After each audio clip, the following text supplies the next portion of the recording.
Halo teman-teman, ketemu lagi. Kita bicara tentang struktur pasar. Pasar merupakan tempat interaksi antara pembeli dan penjual untuk melakukan transaksi sehingga dapat tercapai harga pasar. Pasar zaman sekarang, pembeli dan penjual tidak harus ketemu.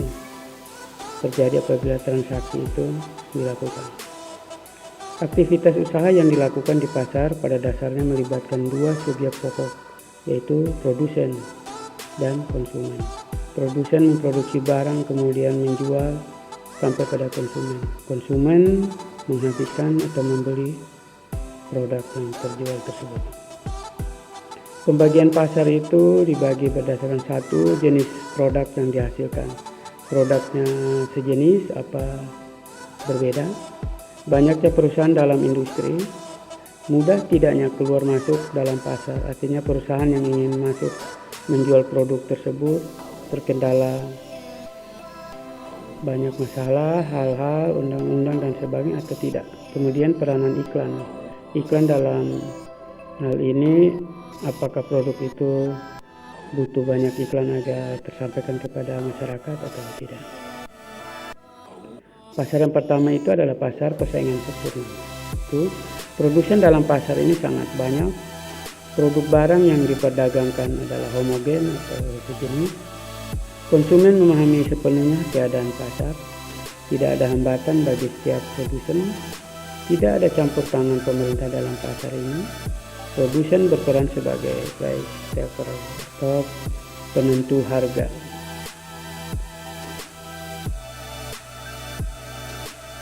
Kebaikan dari pasar persaingan sempurna ini yang satu adalah pembeli sangat mengetahui harga pasar, konsumen merasa sejahtera karena bebas memasuki pasar, terdapat persaingan murni karena barang yang diperjualbelikan adalah homogen, harga cenderung stabil, mudah memilih atau menentukan harga barang yang diproduksi dapat diperoleh dengan ongkos atau biaya yang serendah-rendahnya.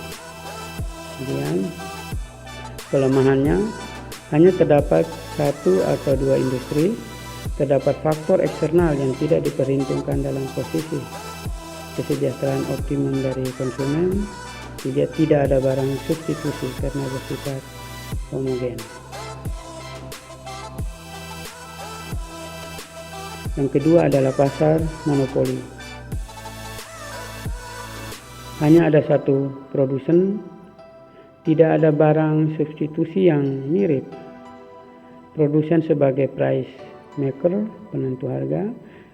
Kemudian tidak ada produsen lain yang bisa masuk. Penyebab terjadinya monopoli yang pertama itu adalah undang-undang khusus mengatur perusahaan tersebut, spesifikasi yang tidak dimiliki oleh produsen lain, karakter hak cipta karena sumber daya alam, memerlukan modal yang besar, memiliki prestasi dan keahlian, adanya keterbatasan pasar. Ciri-ciri dari pasar monopoli yang pertama itu, dalam pasar hanya terdapat satu penjual, jenis barang yang diproduksi tidak ada barang penggantinya, adanya hambatan atau rintangan, penjual tidak mempengaruhi harga serta output dari produk lain yang dijual dalam perekonomian. Kebaikan dari pasar monopoli, industri-industri yang berkembang banyak yang bersifat monopoli, mendorong untuk adanya inovasi baru, kemudian tidak akan mungkin timbul perusahaan yang kecil sehingga perusahaan monopoli akan semakin besar. Kelemahan dari pasar monopoli, timbul ketidakadilan karena keuntungan banyak dinikmati oleh produsen monopoli, tidak efisiensinya biaya produksi, konsumen merasa berat karena harus membeli barang dengan harga sangat tinggi, adanya unsur eksploitasi terhadap konsumen dan pemilik faktor-faktor produksi. 3. Pasar oligopoli. Pasar oligopoli adalah suatu keadaan pasar di mana terdapat beberapa produsen atau penjual. Terdapat beberapa produsen yang menguasai pasar. Barang yang diperjualbelikan dapat homogen dan dapat pula berbeda. Terdapat hambatan masuk yang cukup kuat bagi produsen lain. Oligopolis merupakan price leader, pemimpin harga.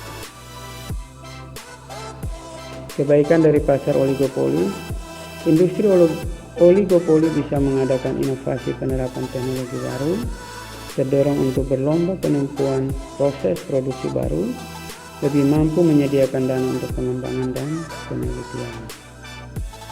Kelemahannya adalah kemungkinan adanya keuntungan yang terlalu besar,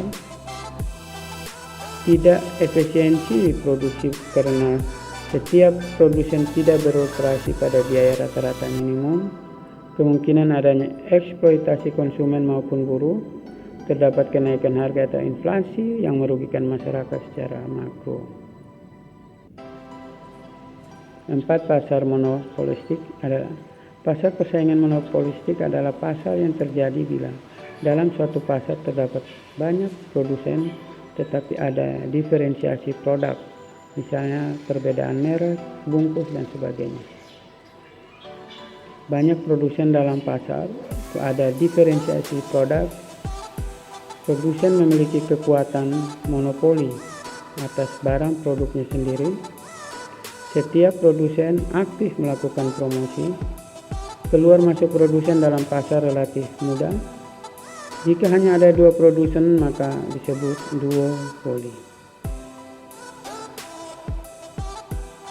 Kebaikan dari pasar monopolistik yang pertama itu adalah konsumen memiliki banyak pilihan barang. Produsen dapat menentukan harga sendiri-sendiri dalam satu pasar.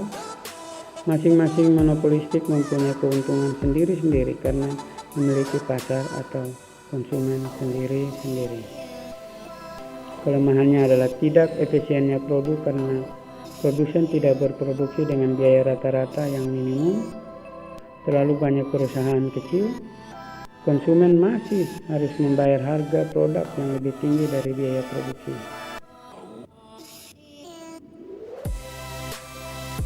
Kelima, terakhir itu pasar monopsoni. Dikatakan pasar monopsoni apabila dalam pasar tersebut hanya ada satu pembeli. Pembeli memiliki kekuatan untuk menentukan harga barang. Monopsoni adalah keadaan di mana satu pelaku usaha menguasai penerimaan pasokan atau menjadi pembeli tunggal. Monopsoni sering terjadi di daerah perkebunan dan industri hewan potong, sehingga posisi tawar-menawar harga bagi petani adalah tidak mungkin. Oke teman-teman, sekian dan terima kasih.